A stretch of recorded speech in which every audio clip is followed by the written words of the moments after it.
Okay, hello Drupalcamp. How is everybody doing? I'm here to talk about how to tailor the backend to meet the client's needs. Because imagine, today, this afternoon, you're your own worst enemy. You're the content editor on the site you're currently building now. You wake up, you arrive at your day job, you pour a cup of coffee and you smell, I love the smell of coffee. And you're starting doing your job, and you have to ask yourself, is it easy? Is it easy to work with the backend you're currently building, or does it look something like this?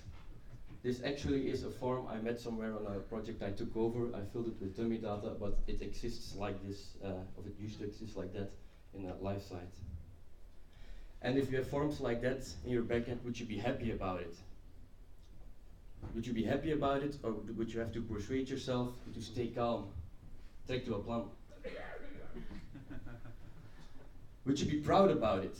Would you be telling your wife, your kids, your co-workers, maybe your competition about how awesome your backend is? Because truly, that is what clients want and what clients need. My name is Tailor van Hout. I'm a developer at Calibrate. I do Drupal for about 5 years now. And I, for one, am proud of the backend I deliver. Because that's part of what Calibrate's durable Drupal approach.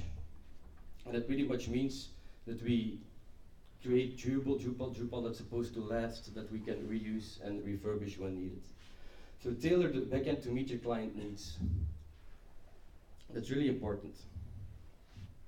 Because the default Drupal backend is a great tool. It's awesome. Everybody of us uses it. Everybody knows all the little tweaks. But to an end customer or a content editor, it looks like that. It's a cockpit filled with buttons, and it's really useful if you know how to fly. But if you don't, it's pretty awkward. If you compare the cockpit of this flight simulator to the cockpit of a Tesla Model S, you see a completely different story. This is an experience. Driving with a Tesla S is an experience. And clients are people too, so we have to make sure that even for clients, they get an experience, a true backend experience. Because what client wants, no, I refrain, what clients deserve is, for one, the best tools. And they got that. They've got Drupal. They've got the best tools right there in place. They just need to be configured correctly. And configuring everything correctly and creating a custom tailored backend for your end users makes it a lot easier to do trainings. And they won't ask as many difficult questions. So the support afterwards will be greatly reduced. You can spend time on SLA contracts on doing what the client wants, what they need, not answering issues on how they have to fill in forms and stuff like that.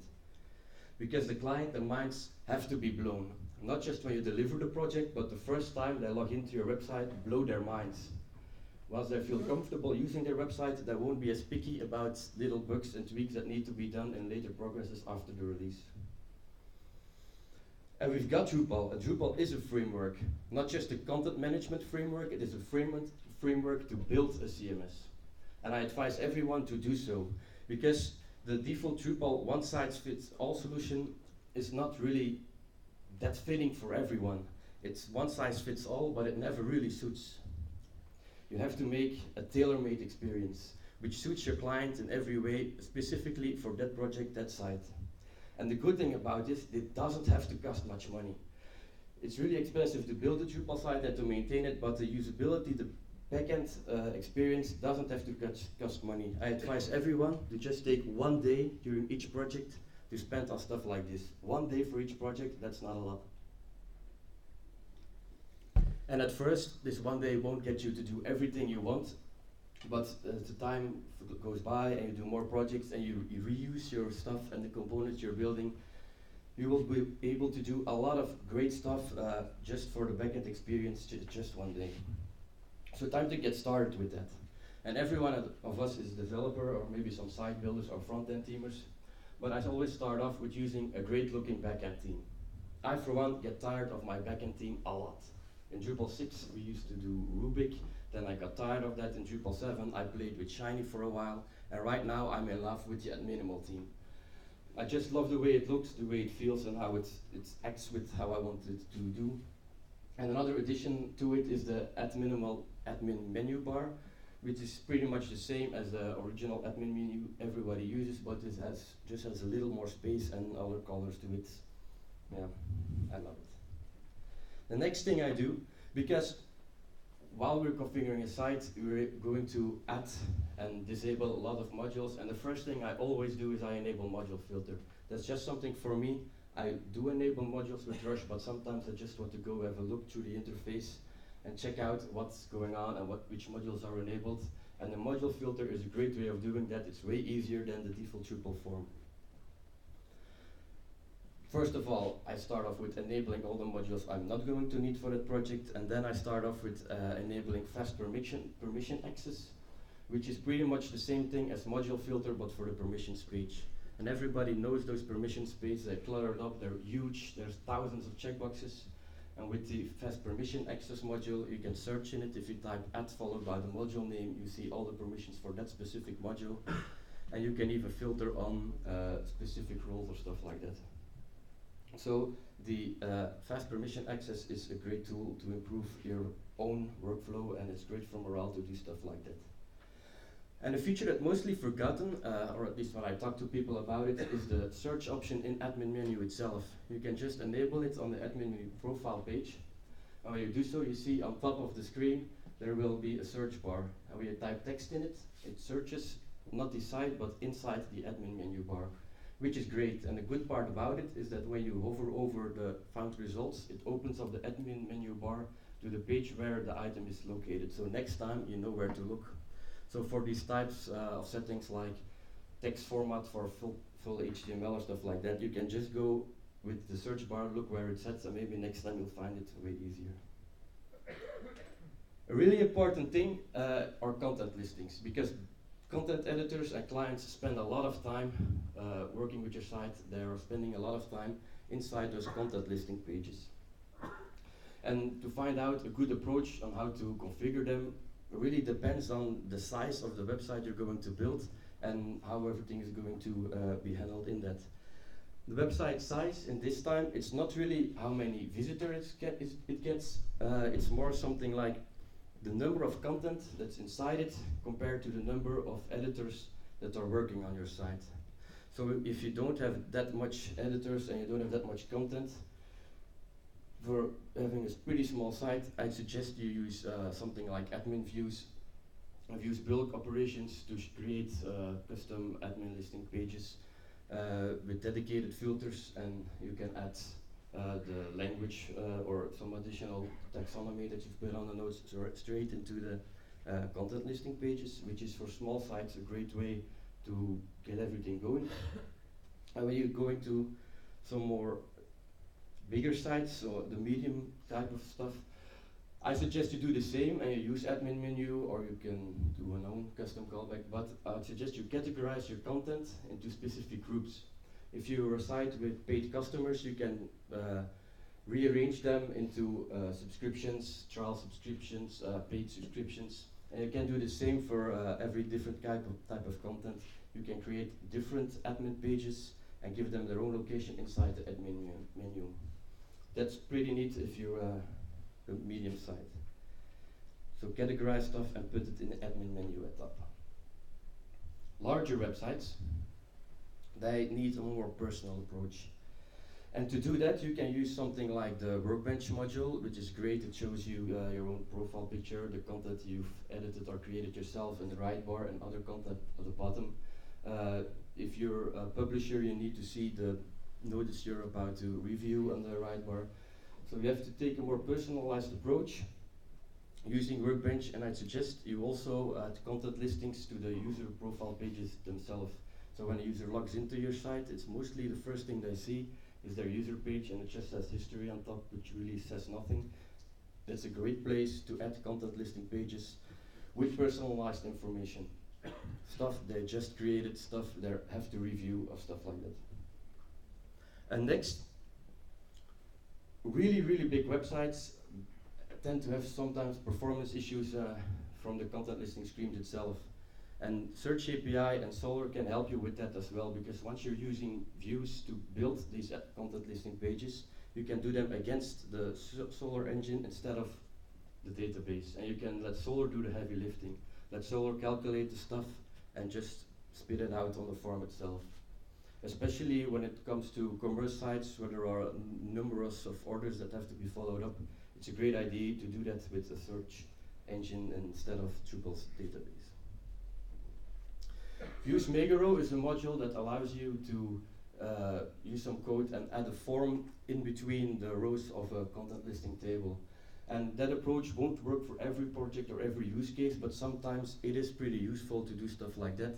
What you see here is a listing of distributions we're maintaining, and inside the quick edit menu that opens up, you can add or disable features or projects. As I said, this is a nice way of working, but it's not always suited for every piece of content. And then Drupal 8, the future is near. How will we do it there? Well, great news, views is in core.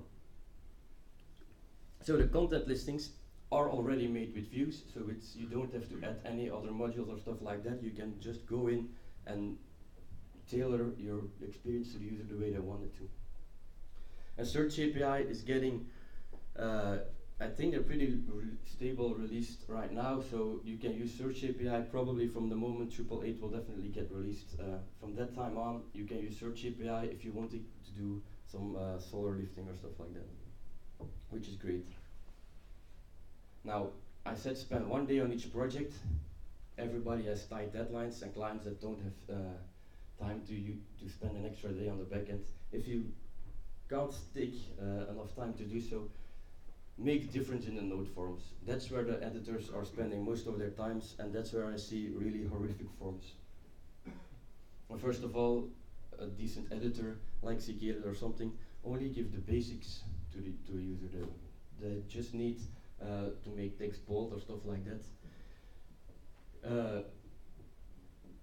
Don't try and give the client font sizes or different fonts or color buttons. It's not worth it. They don't have to do that in your website. If they definitely, they always want to change colors, just create custom styles. And with that way you can say, this is a quote. If you want to write a quote, it has to look like this. If you want more options, we can create a green quote, a blue quote, and stuff. So just keep it to the basics with CK editor and don't go too far. The next big thing is display suite. Most of you guys probably use it on the front end of your site already, and it also has a display suite forms module inside it, which pretty much does the same thing. It allows you to use layouts on the form of your node. So using display suite, you can order your content in a 2-column layout with a header on top and a footer at the bottom. And that is a nice way of organizing stuff. Next, in a node screen, an editor is only supposed to see what he needs to see. If a product is in promotion, it only needs to see the promotion price and label once you have set on the checkbox that it is in promotion. The conditional field module is a module that allows you to do that. You can also use a form alter and use the default Drupal states API if you want to keep it more lean and custom. Then the multiple value widget. This probably is the most useful feature I found for customizing the backend. This form is the same form you saw at the beginning with these huge lists. And just had a horizontal tab at the left and then an accordion on the right, which tightens everything together, and at the bottom you can add employees, and that actually is a multiple value widget, and you can arrange them into field groups as well using the multiple value widget module. So the difference between this form, which almost fits inside one page, compared to the original form, which you had to scroll for 10 minutes to get to the bottom, is huge, and this is something clients love and want. So as I said, you can use multiple value widgets to group together multiple value fields as well. And with this little piece of code on the right screen, I'm going to show you how you can look at the snippet when I post the slides afterwards online. That's a piece of code you can use to change the title of the multiple value field container itself. So when you're adding field collections inside the multiple value widget, you can choose yourself which field inside the field collection you can use as a title inside your accordion or your tabs or stuff. Manual crop, that's more media handling stuff. I won't go too deep into that, but it allows you to pick the region of a picture you want to use for a certain image style. So instead of just cropping and using the center of an image, you allow a user to manually decide this part of an image I want to be shown for each image style that's enabled on the content type.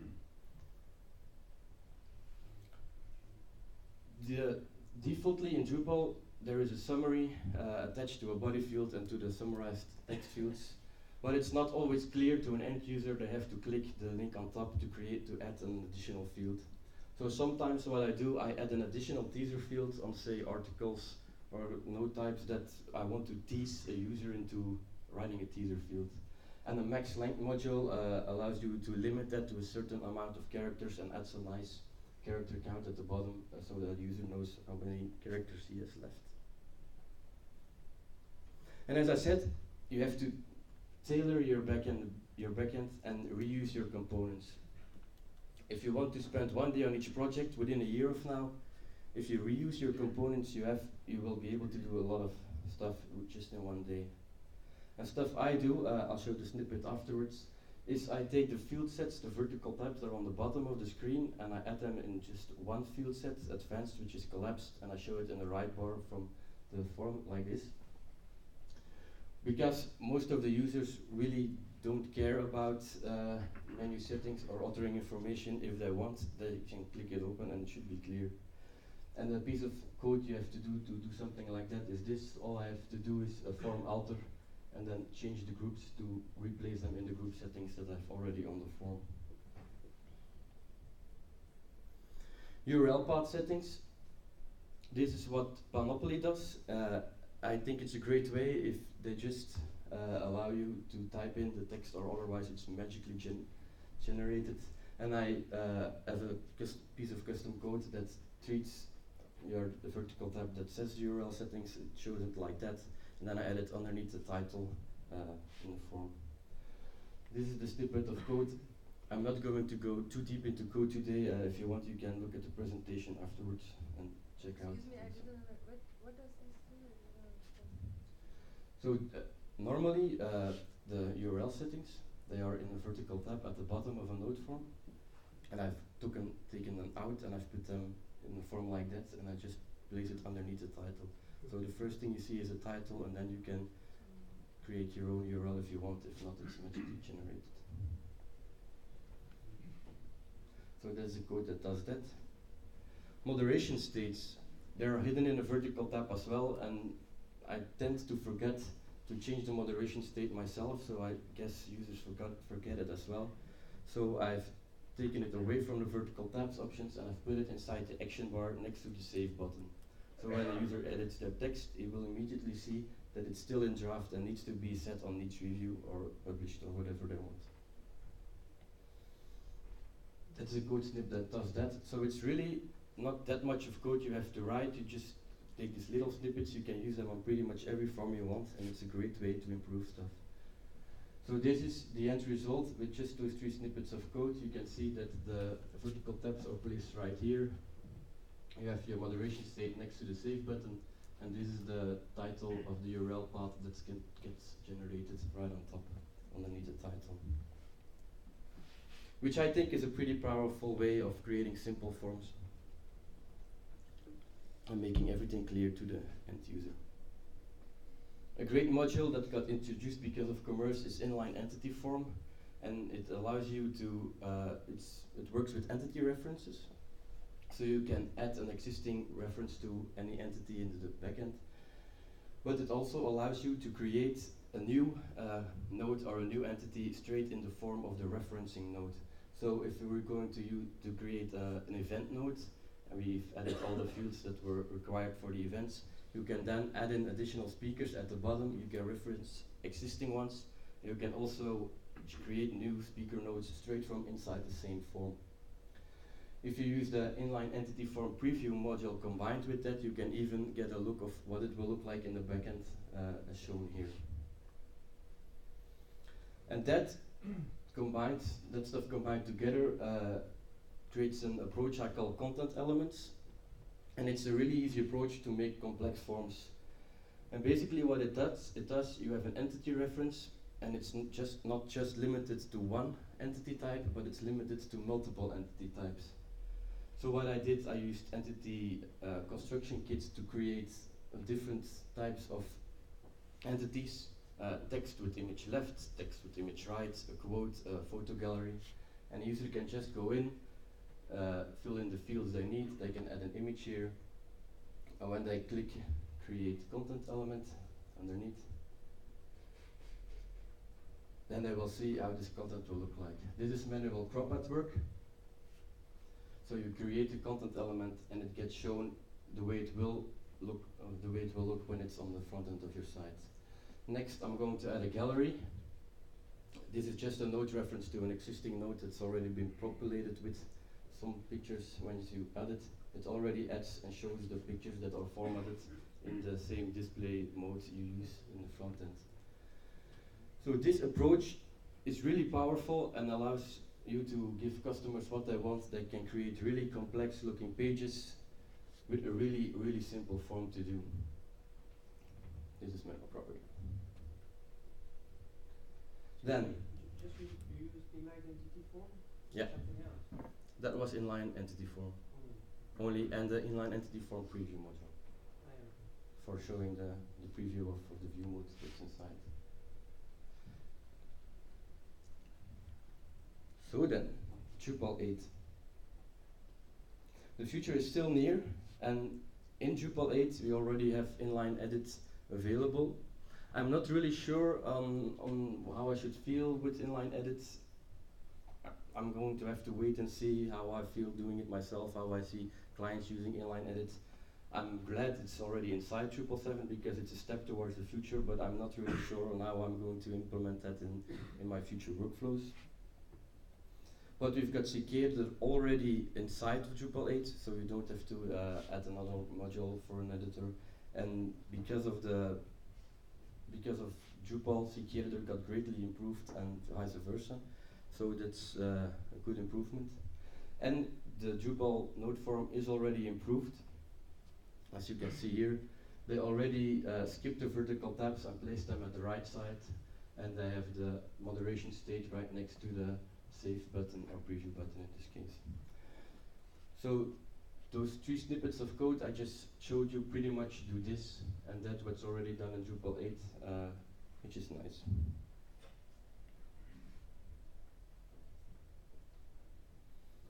So once you've built great admin content listing pages, and you did improvements on the node form for a great looking experience, I end up with doing creating the admin menu tailor-made for each role, and to do so you have to check the permissions. But another thing you can do is use the admin menu source module, and it enables you to choose which menu you want to use for each role on your website. So you can give the editors a specific menu. You can just use the standard Drupal menu interface to create it, and you can give another menu to publishers, and you can use your own default admin menu for your own development, which is nice. What you can do as well, because you can create new modules, but that doesn't mean that the editor itself won't be able to visit pages, so you have to clean up the permission pages itself. So in this example, if a user is able to add content to a menu through the node interface, he immediately gets the rights to administer the menu pages themselves. And if I don't want the user to be able to rearrange the menus, I just want them to allow them to use the node form to add it to a menu. All you need to do is add this little piece of code, which you declare a new permission, and you alter the menu to give other access arguments to it. Basically what this does is, although your end user won't be able to find the place where to manage their menus, he can still visit it through the URL, and this makes sure that he can't visit that page. And then web forms. A lot of people use them on your site. There are great improvements to do so, to improve the web form stuff as well, and that's done with Form Builder. It's a great module that allows you to just drag and drop fields on your canvas. Okay, this is still working. Can everybody hear me? Okay, that's better. So you can drag and drop the fields on your web form canvas, and you can add additional display options or validation for each field, so an email field can be required or unique. And this is something editors love. This blows their mind when they show your site and you show them how to use web forms, and they used to have to manually do that in the original way of doing web forms. This will make them happy and make them want to hug you. But this is only available for Drupal 8? This is Drupal 7. Yeah. It's all Drupal 7. And Form Builder is a great module. It doesn't really work together with every web form plugin, but when you're just using basic web form, the Form Builder will help you greatly. An additional thing you can do with web forms is you can add a web form to each content type.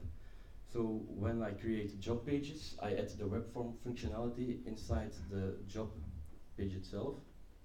So then a user can come in, create a new job, fill in the description of the job, and with web form default fields, I already pre-fill the web form with certain fields. So a user can create a job node with an application form straight at the bottom. And if you want, you can use Form Builder to add additional fields or remove some. But doing so, the applications for this job will be manageable straight on the job page itself, which is way better than just using a block to add another web form and doing filtering stuff on that. So imagine you're your own worst enemy, you're a content editor. But luckily, the guy that's building your site has been to this session. Right now, is it easy to build your site, to manage your form? Does your node form look like this? I hope so. Are you happy about it? Definitely. Are you proud about it? Sure as hell. If you tailor your backend and you give the client what they want, not what they deserve, they will speaking about you for months, and they will definitely invite you to talk again for the next project. This went a bit faster than I expected, so are there any questions? And also administering menus, for example, if the menu or something like that is not very performing and user-friendly. Huge. So how about administering menus? Menus can become quite cumbersome and grow really big. Most of the time that's because people want to use the menu active trail to keep following the same path. And just to do that, you can use the menu position module, which allows you to pick a content type and then say if this content type has this and these contexts, you have to assign the active trail to that specific menu item. So when it's possible to not put all the nodes inside the menu, I suggest you use that. Otherwise, I really don't know any modules or stuff that greatly improve the menu functionality itself. I suggest you just try to keep the menus as small as possible. Yeah, at the back. Is there a workflow for setting permissions for the role, or is it just trial and error? Is there a workflow for setting permissions? You mean for End-user roles. so the end user roles? What I usually do, I create an editor role and an administrator role, and the editor role itself is just the bare basics of what an editor needs to be able to do and nothing more. And then when you want to give them additional permissions for, let's say, translating stuff, I create an additional rule called translator and give permissions for just translating stuff. So that way you can configure users to be either an editor or an editor that's also allowed to translate stuff. So I try to use that workflow on giving user roles and permissions, and for me that works right now. Yeah? But you, I noticed you had the use maker rule. You use it for to make it easier for content editors to whether content on file. Would you go as far as to say it's better than editable views?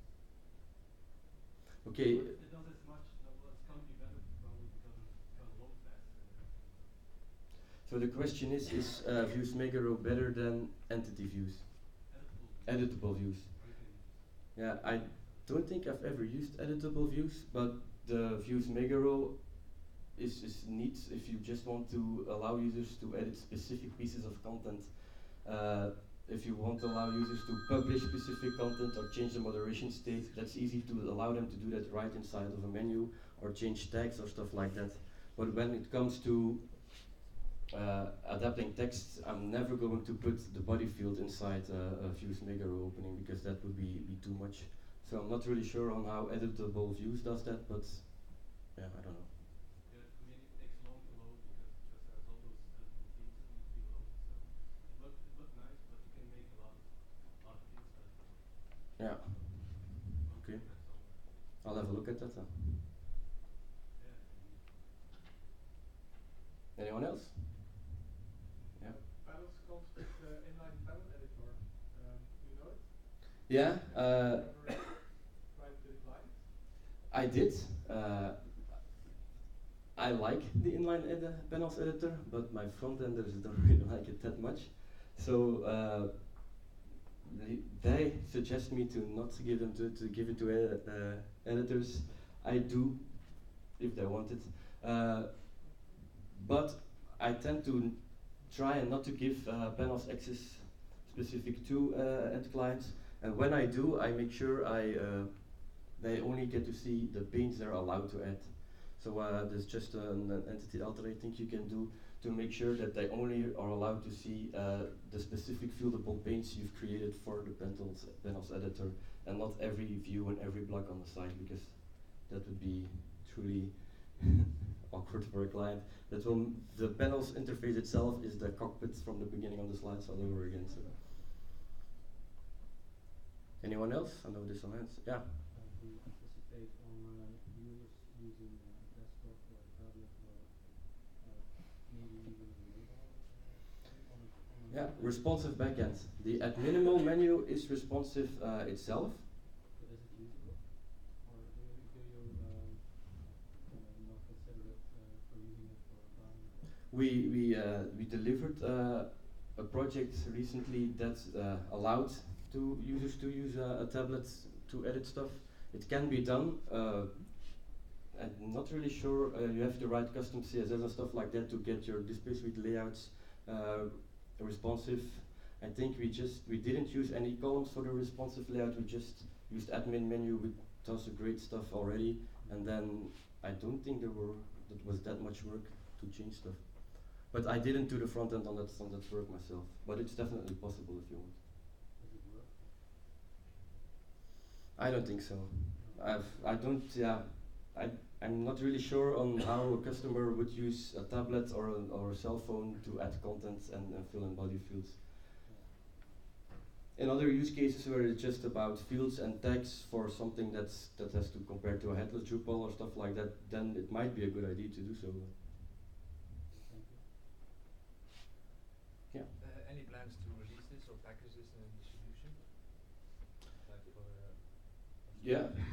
so there's you know Lightning, it's a distribution on D.O. That Not really does sure. a lot of this, so that's an initiative in Apia. Yeah. We want to do that, so the same thing. So your ideas collate a little bit with what we're doing, so it would be good to work together on that. Yeah, there are a lot of initiatives doing stuff like that. You've got Tasty Backend as well from Jenny DC. She gave an amazing talk on Drupalcamp about it as well. You've got Panoply, which is also a great way to give to editors. Yeah, I'm Well, not to I'll show cooperate you. on it. Yeah, I'll show you. yeah, great. If I'm not wrong, by default, the tasks that an editor is able to do are shown by default, I think, in the navigation menu. Or am I wrong? Yes, 100%. And I saw there was an editing possibility there with for the editor with the menu on the top, perhaps the admin menu. Yeah. Is there a reason why you should choose for the admin menu? Because I think by default in the navigation menu, there are only the possibilities are shown. For example, they can manage or add the content. Mm-hmm. You don't have the problems with them. For example, you give a permission for this. The menu pages are shown. For menu pages, for Yeah. example, it's maybe when you want to keep it simple, is it maybe better to keep it like this or work with an administration menu?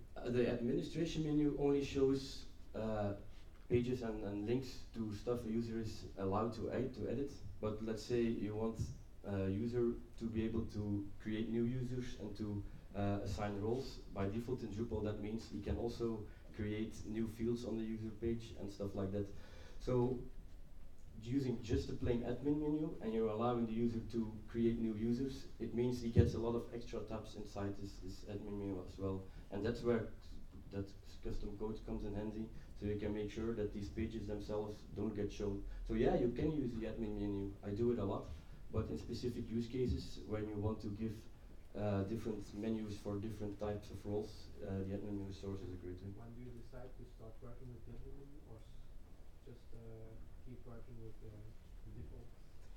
I think there's a German word for it. It's called Fingerspitzgefühl. I don't know. Personal decision. Yeah. When will you start developing websites in Drupal 8 for clients? That's a great question. Depends on the client's need. If you want to build a marketing platform, I'd suggest we wait a bit till everything is done and configured. If you just want to do a mini site or a campaign for something that has to go live in January and stays live till May, then we can do this in Drupal 8 right now, because out of the box, Drupal 8 core already has the needed stuff you want. It has views, it has fields, it has CK editors, so you can get a pretty long way using just Drupal 8 core. So when the basic needs fit in what's just Drupal core, you can start building it right now. But once it has to stay live longer than a year, I suggest you wait at least until the APIs are steady and frozen. And I think the theming layer is not really done yet. So. Anyone else? Okay, great. Thank you.